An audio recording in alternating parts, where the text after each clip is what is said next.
Kita buka sama-sama dalam Kolose 3 ayat 22 sampai 24. Ayat ini banyak yang hafal luar kepala. Tapi mari kita lihat apakah kita sudah menghidupinya. Baca sama-sama. Hai hamba-hamba, taatilah Tuanmu yang di dunia ini dalam segala hal. Jangan hanya di hadapan mereka saja untuk menyenangkan mereka, melainkan dengan tulus hati karena takut akan Tuhan. Ayat 23. Apapun juga yang kamu perbuat, perbuatlah dengan segenap hatimu, seperti untuk Tuhan dan bukan untuk manusia. Kamu tahu bahwa dari Tuhanlah kamu akan menerima bagian yang ditentukan bagimu sebagai upah. Kristus adalah Tuhan dan kamu hambanya. Katakan, amin. Motivasi seseorang yang akan menentukan apakah dia menjadi orang yang excellent atau tidak. Dikatakan, jangan hanya di hadapan mereka saja. Menarik sekali dalam Alkitab Bahasa Indonesia Sehari-hari, ayat 22 dikatakan gini. Saudara-saudara yang menjadi hamba dalam segala hal, hendaklah kamu taat kepada Tuanmu yang di dunia ini. Janganlah taat kepada mereka hanya pada waktu mereka sedang mengawasi kalian. Karena kalian ingin dipuji. Taatilah mereka dengan hati yang ikhlas karena kalian menghormati Tuhan. Katakan amin. Mari saya ceritakan dengan bahasa sederhana. Kenapa orang Kristen, orang percaya harus memastikan apa saja yang dilakukannya harus yang terbaik, harus excellent. Kenapa? Karena kita tidak mau orang bilang gini, katanya orang Kristen, kok kayak gitu? Kita tidak mau nama Tuhan dipermalukan karena kita. Kita yang menyebut diri kita orang Kristen, yang artinya Christianity means the image of Christ, gambaran Kristus, para pengikut Kristus. Biasanya gurunya akan dihakimi kalau orang ngelihat kelakuan muridnya nggak baik, betul? Anak-anak kita nggak pintar, kita nyalain gurunya, bukan?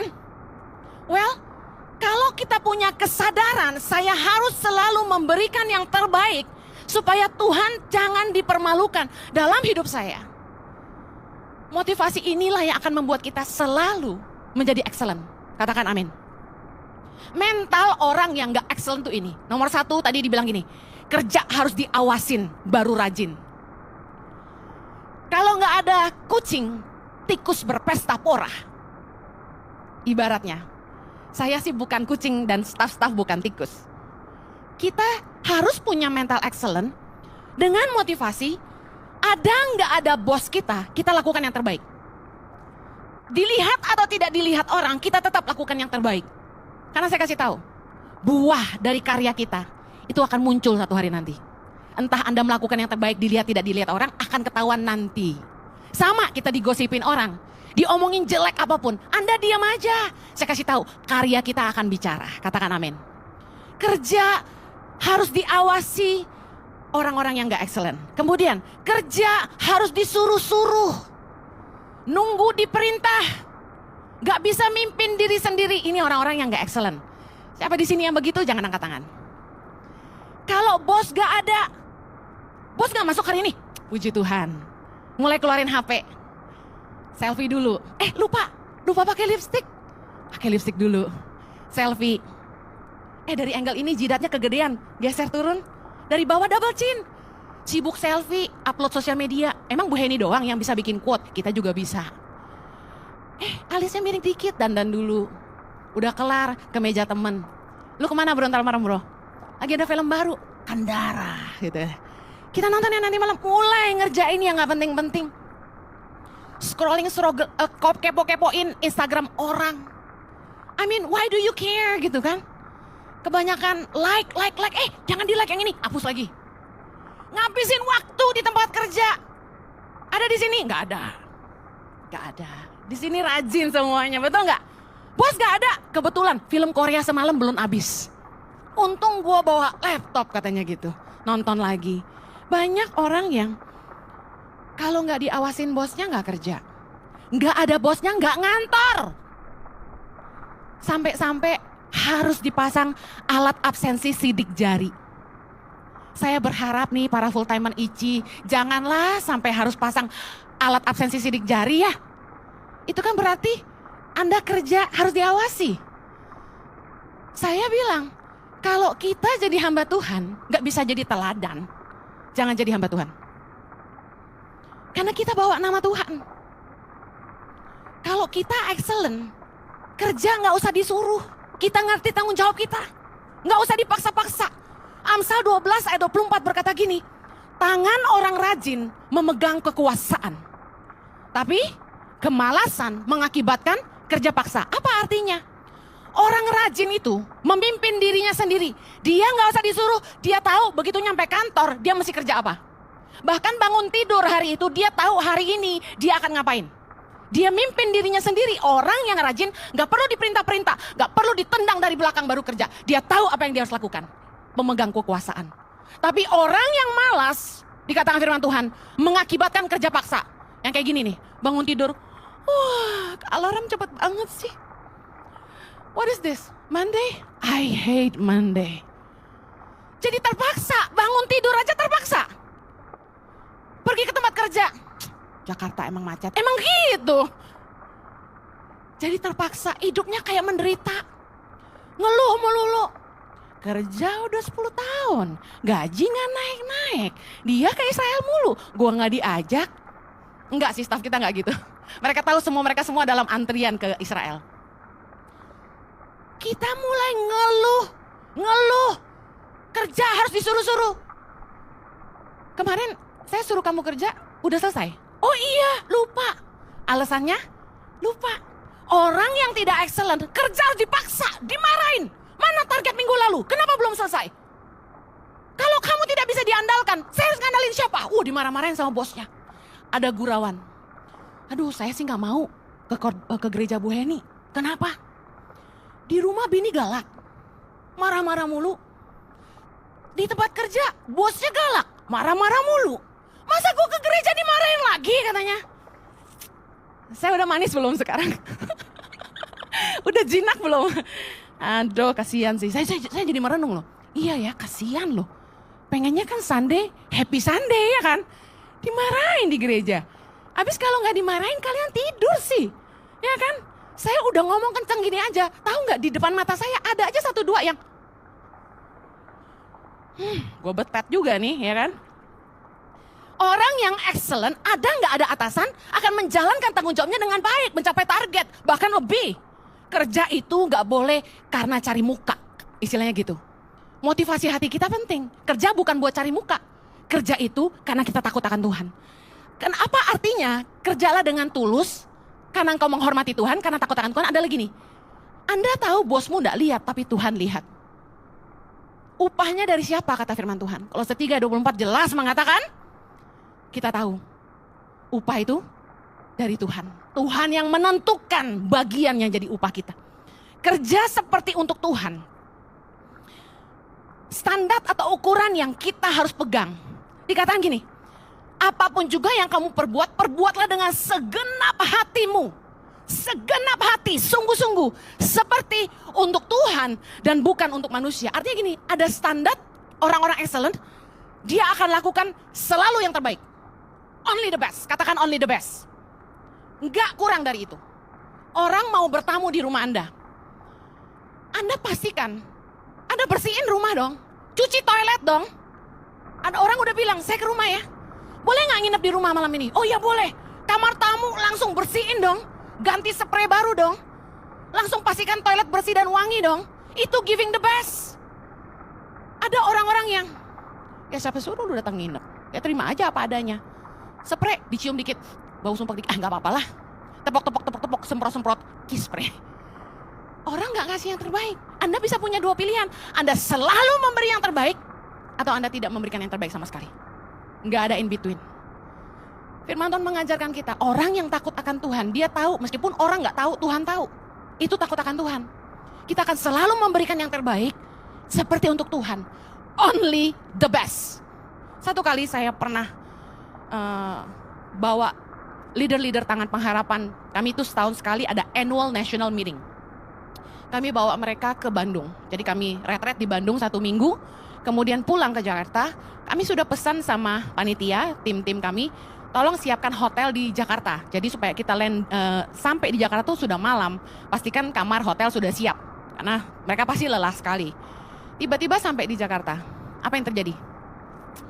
Staf saya lupa booking hotel. Sementara peserta yang ikut itu 50-60an. Wah, suami saya naik pitam turun urapan. Karena apa? Suami saya punya standar, only the best. Nggak pernah kasih orang yang tidak yang terbaik. Dia malah marah sama saya kalau sampai ngirit-ngirit. Harus kasih yang terbaik, buat siapapun, staff sekalipun, makan harus ada yang terbaik.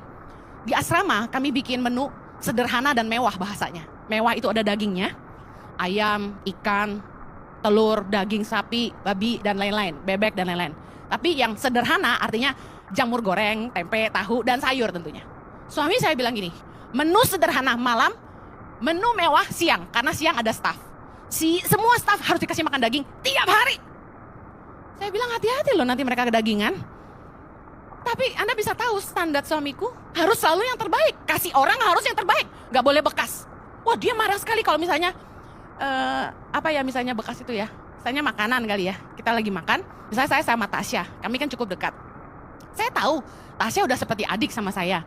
Kalau saya paruin makanan saya, masa Tasya jijik, orang besi kok separuh. Tapi suami saya akan bilang gini, enggak ya, itu bekas, jangan. Ke Israel saya bawa permen pedes, fisherman, tour guide lokal, batuk-batuk. Saya kasih dia senang sekali, dia bilang this is very good. Tiap hari dia minta sama saya, sehari bisa 2-3 kali. Itu memang top sih. Kemudian saya bilang sama Jojo, kasihan lo dia batuk, udah saya kasih aja punya saya, kasih ke dia. Terus suamiku bilang ini, nggak boleh, itu bekas. Seperti itu seorang Yohanes Kristianus. Harus kasih yang terbaik. No, I'm not kidding, this is real. Di dalam hidup kami, standarnya tinggi banget buat orang lain. No wonder God give you the best. Bukan saya, maksudnya you know. Jadi istrinya tukang marah, mana the best. Enggak. Kok tukang marah, sabar lagi saya.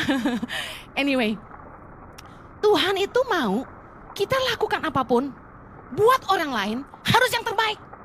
Bicara soal kerja, bicara soal bagaimana kita memperlakukan orang, jangan melakukannya dengan motivasi supaya dipuji orang, tapi karena kita takut akan Tuhan.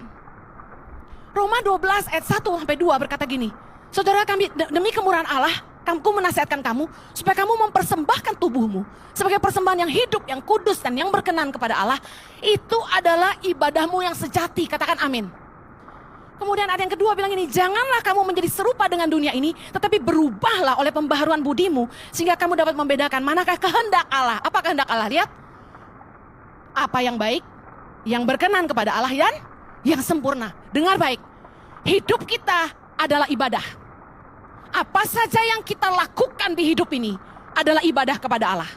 Ngurus anak, melayani suami, bekerja, berusaha, bisnis, pelayanan di gereja, melayani di masyarakat, semua itu ibadah. Katakan amin. Nah, apa yang menjadi standar? Lihat, apa yang baik, yang berkenan kepada Allah, dan yang sempurna. Tuhan mengajarkan kita harus selalu memberikan yang terbaik. Orang percaya, saya sedihnya, seringkali kalau udah di dalam pelayanan pakai sistemnya kasih karunia. Tidak semua orang. Tapi banyak yang mentalnya gini. Jangan gaya perusahaan dong di gereja.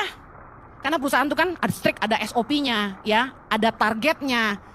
Tapi kalau kita lihat di gereja, saya kan hidup di dunia gereja puluhan tahun.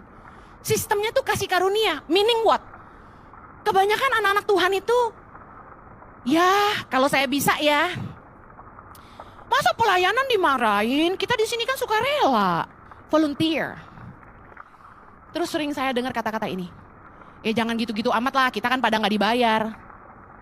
Dengar, pelayanan kepada Tuhan harusnya kita nggak hitung-hitungan. Kalau sama bos kita yang dunia aja kita harus kasih yang terbaik, apalagi kita sama Tuhan. Jangan pernah nggak kasih yang terbaik, karena upah itu datangnya dari Tuhan. Saya kasih tahu, kita bisa melayani aja, itu kasih karunia, betul? Kemampuan kita ini dari siapa? Dari Tuhan. Seharusnya kita menggunakan semua kekuatan, kemampuan kita dengan segenap hati, segenap jiwa, segenap akal budi kita untuk melayani Tuhan. Amen. Jangan hanya terus cari uang. Tadi motivasinya cari muka. Yang kedua, carinya cuan terus. Apa-apa tuh jangan duit melulu gitu loh. Saya bilang sama leader-leader kemarin, kami leaders meeting di Zoom. Saya bilang, jangan pernah ngomong kita kan gak dibayar. Hey, Tuhan udah berkati kamu terlalu banyak. Never mention that. Amen. Apa yang seringkali membuat orang gak excellent? Saya mau kasih 2 poin. Yang pertama, uang selalu jadi ukuran. Makanya ada istilah wanipiro. Betul? Kerja orang tuh kalau motivasinya uang, biasanya hitung-hitungan. Ya gue dibayar segini ya segini aja lah ya. Jam 6 jam pulang kantor. 5.45 udah siap. Udah pegang helm, udah beresin tas. Udah ke toilet. Ada yang 1 jam ngumpet-ngumpet di kafe.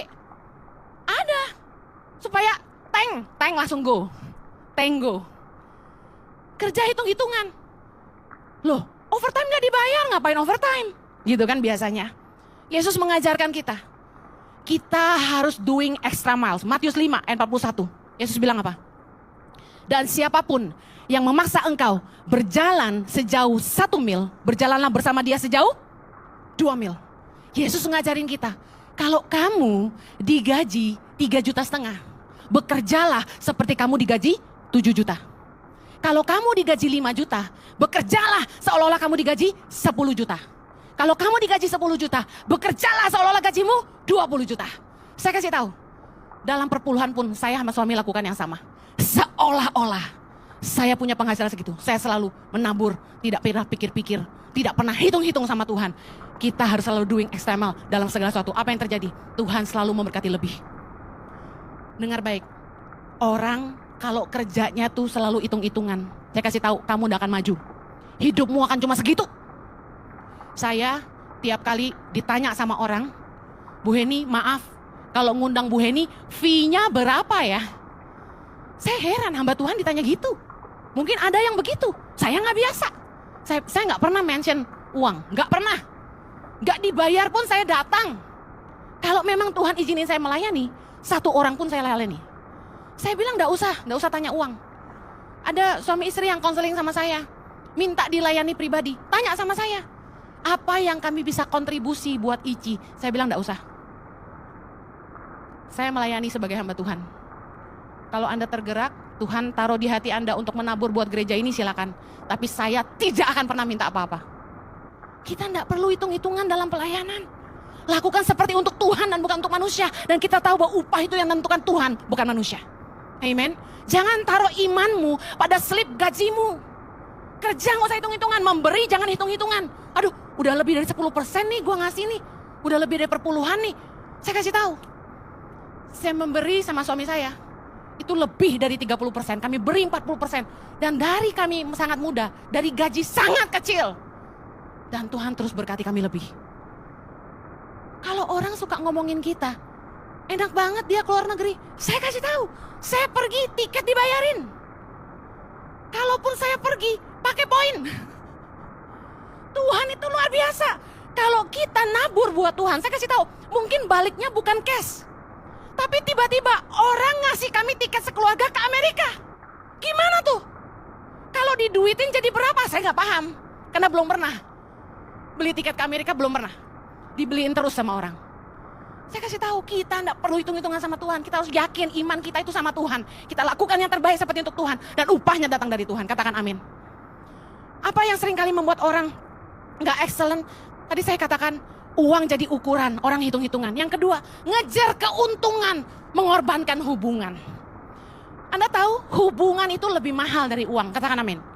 Amsal 28 ayat 20. Mari dibaca sama-sama. Orang yang dapat dipercaya mendapat banyak berkat, tetapi orang yang ingin cepat menjadi kaya tidak akan luput dari dari hukuman. Dengar baik, hubungan harus panjang. Kata-kata ini teman saya bilang, dia jual beli mobil dan dia bilang sama saya, kalau gue punya prinsip dagang hand, hubungan harus panjang. Saya setuju. Kita harus selalu memberikan yang terbaik kepada semua orang. Pelayanan yang terbaik, servis yang terbaik. Jangan pernah ngorbanin hubungan dan kepercayaan orang hanya untuk keuntungan sesaat. Buat apa untung besar 1 kali, tapi habis itu orang gak balik lagi. Hubungan yang dipertahankan malah akan menjadi sebuah investasi yang panjang. Itu maksud dia, hubungan yang panjang. Intinya, Kita kalau bisa dipercaya sama orang, let's say untung kita nggak banyak, tapi kita menjaga hubungan. Orang percaya sama kita jual barang nggak pernah palsu, asli. Sampai kita dagang, orang pulang barangnya rusak, dia bisa balikin, kita ganti baru. Itu namanya jaga kepercayaan. Anda bilang gini, Bu Heni, dagang kayak gitu bisa rugi. Saya kasih tahu, awalnya mungkin rugi. Tapi firman Tuhan berkata, orang itu yang takut akan Tuhan, mereka berpegang pada sumpah walaupun rugi. Kita untung satu kali, orang gak balik lagi. Tapi kalau kita jujur, mungkin kita rugi satu kali, tapi orang selalu balik lagi. At the end of the day, kita akan untung jauh lebih banyak. Customers adalah aset. Di Australia, orang tuh jualan bisnis. Jadi Anda punya kafe, Anda punya restoran, Anda punya toko, Anda bisa jual. Itu jadi aset yang bisa dijual. Tahukah apa yang menentukan nilai aset Anda? Bukan lokasi, prime place. Equipmentnya stainless steel merek ini. Enggak. Yang dilihat adalah pelanggannya. Yang beli kafe saya, itu tiap hari duduk di kafe saya, nungguin dan ngitungin berapa customer yang datang setiap hari dari pagi sampai sore. Jadi yang menentukan nilai aset sebuah perusahaan adalah customersnya. Ada kafe yang keren, equipmentnya keren banget, otomatis semua. Di prime place, mall keren, tapi sepi. Ada yang kafenya nggak bagus, sederhana aja. Alatnya juga sederhana. Ya mesin kopinya Itali. Tempatnya sederhana, equipmentnya mungkin modal nggak gede. Tapi customernya banyak banget non-stop. Menurut Anda mana yang orang beli? Ya customernya banyak. Orang seringkali demi cuan gede satu kali nipu orang. Ngerjain orang. Ngorbanin hubungan. Padahal Tuhan tuh gak pernah salah. Orang yang bisa dipercaya, kata firman Tuhan, yang akan mendapat banyak berkat. Jangan pernah mengorbankan hubungan demi uang. Yang terakhir, apa yang sering membuat orang tuh gak excellent? Gak punya rasa memiliki. No sense of ownership. Orang kalau gak punya rasa memiliki itu biasanya jadi gak tanggung jawab. Kenapa? Kita akan cenderung lebih ngejaga barang kita sendiri daripada ngejaga barang orang lain, betul? Why? Karena sense of ownership. Anda nyetir mobil Anda sendiri, Anda lebih hati-hati nggak dibandingin Anda nyetir mobil orang lain? Pasti. Why? You care. Karena itu punya Anda. Orang jadi nggak excellent karena dia pikir bukan punya gua, bukan perusahaan gua. Rugi biar aja, tutup biar aja. Gua dapat apa? Tapi lihat firman Tuhan. Yesus mengajarkan Lukas 16 ayat 12. Sama-sama baca. Dan jikalau kamu tidak setia dalam harta orang lain, siapakah yang akan menyerahkan hartamu sendiri kepadamu? Baca baik-baik yang Yesus ajarkan. Kalau kita nggak setia sama harta orang lain, siapa yang menyerahin harta kamu sendiri kepadamu? Bicara soal kepercayaan dari Tuhan. Kalau kita nggak bisa dipercaya ngelola harta orang lain, Tuhan juga nggak akan berkatin kita. Justru kita harus melakukan yang terbaik seolah-olah itu punya kita. Satu kali, waktu kami pertama kali pelayanan di Bandung, pulang dari Australia tahun 2006 bulan Juni, suamiku dikasih pakai orang pengusaha mobil Avanza yang luar biasanya plat nomornya ulang tahun suamiku 1610. Kami pakai mobil itu setiap bulan. Kami servis di Toyota. Saya ingat itu dealernya di Pastur Bandung. Teman-teman di gereja bilang, Hen, lu jangan servis di Toyota. Karena dia tahu saya baru pulang dari Australia, masih on. Servisnya di bengkel biasa, sama aja. Lebih mahal 2 kali lipat kalau di bengkel aslinya. Terus saya bilang gini, enggak. Kan ada bukti servisnya. Buku servis itu loh. Kalau kita servis di mana kan bukunya dicap ya. Owner mobil ini akan ngecek mobilnya diurus apa enggak. Kalau dia capnya Toyota semua, otomatis dia tahu saya rawat mobilnya baik-baik. Saya nggak takut keluarin duit. Kalau di bengkel biasa 300.000, di Toyota bisa 850.000 cuma ganti oli. Saya bilang nggak apa-apa, karena ini masalah kepercayaan. Saya bilang, kita udah bersyukur dipinjamin mobil. Kalau kita mesti sewa, sebulan bisa 5 juta. Banyak orang nggak mikir gitu. Orang mikir, ya yang murah-murah aja lah, Avanza doang, gitu kan. Ah, mobil bekas juga. Udah umurnya 2 tahun, punya orang. Dengar, mental aji mumpung, musuh besar dari si excellent. Saya sama suami memperlakukan mobil itu seolah-olah itu punya kami sendiri. Apa yang terjadi? Saya saksikan. At the end of the day, mobil itu diberikan kepada kami, menjadi milik kami. Tuhan luar biasa. Amen. Tuh firman Tuhan tuh gak pernah salah. Kalau Anda punya perusahaan, saya mau tanya, Anda makin tua, usaha Anda banyak. Katakan Anda punya cabang di seluruh Indonesia, di luar negeri. Anak Anda cuma 1. Sementara Anda punya pegawai yang setia ikut Anda 20 tahun, 30 tahun. Saya mau tanya, dia baik, sayang sama bos, bisa dipercaya. Anda kepikiran gak kasih 1 cabang buat dia? Kasih gak?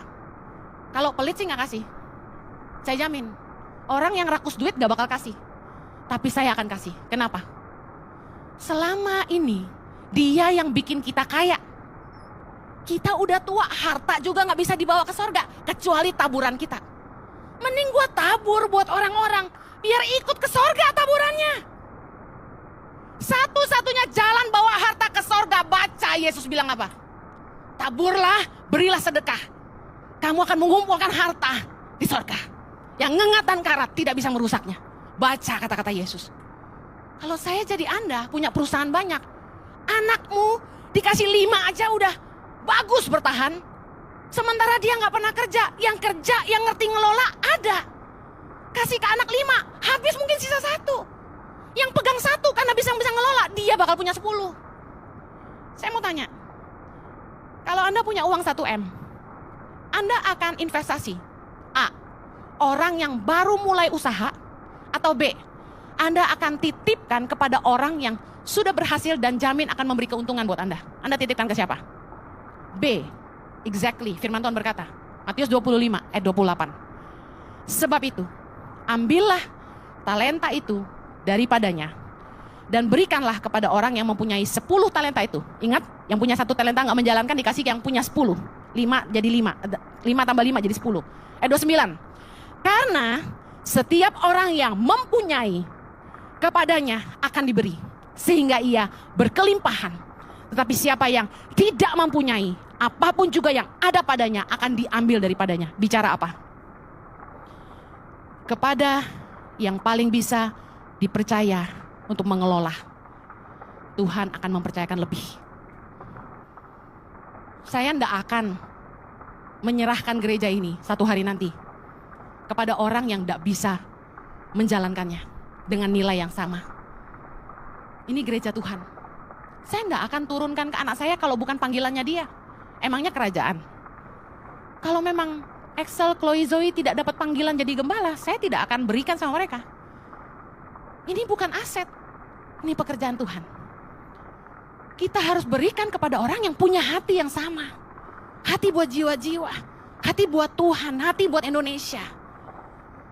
Tuhan akan percayakan kita kalau kita bisa dipercaya. Apakah Anda sudah mengelola apa yang di tanganmu hari ini dengan baik? Mungkin hari ini Anda dipercayakan Tuhan mengelola perusahaan orang lain. Saya kasih tahu, bertanggung jawablah dalam pekerjaan Anda. Kenapa? Karya Anda menunjukkan siapa Anda. Anda harus tahu bahwa bekerja atau berkarya itu merupakan kesempatan untuk membuktikan diri kita. Kita mampu nggak? Kita bisa dipercaya nggak? Mari lakukan yang terbaik. Jangan pernah punya mental asal-asalan. Saya mau akhiri dengan kesaksian ini. Waktu saya masih sangat muda, umur 18 tahun, saya kuliah teologi di Australia, di Hillsong. Sambil kuliah, saya melayani di gereja. Saya pelayanan dari Senin sampai Minggu, nggak pernah libur. Kalau gereja ICI, saya menetapkan dari awal nggak boleh banyak ibadah, cuma Rabu dan Minggu, karena saya tahu pelajaran hidup saya sebagai orang Kristen. Orang Kristen terlalu banyak di gereja, akhirnya nggak jadi saksi di dunia kerja dan di keluarga. Tapi zaman itu, gereja kami Senin sampai Minggu acaranya. Saya pulang kuliah ke gereja, pulang kerja ke gereja, gereja terus. You know, saya setia lakukan apa saja. Disuruh cuci WC gembala, saya cuciin. Disuruh cuci gelas perjamuan kudus, saya cuciin sendirian. Disuruh apapun saya lakukan. Kami angkat panggung tiap hari Minggu pagi, susun panggung copot pasang. Angkat kursi, biarpun perempuan saya angkat.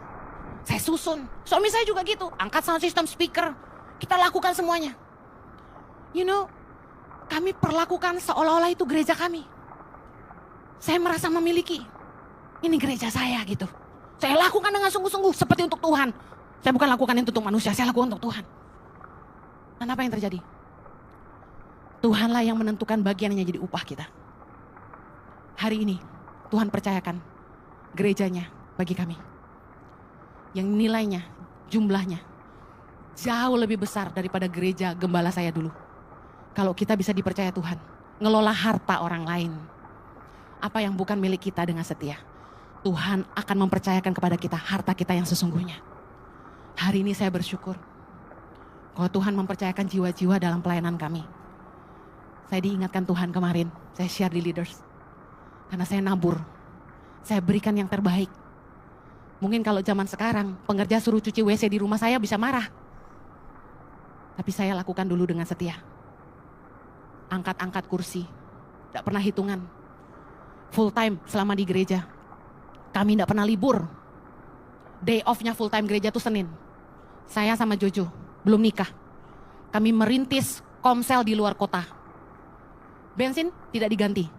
Kami pakai uang sendiri. Kami memenangkan jiwa-jiwa. Waktu itu di Wolonggong.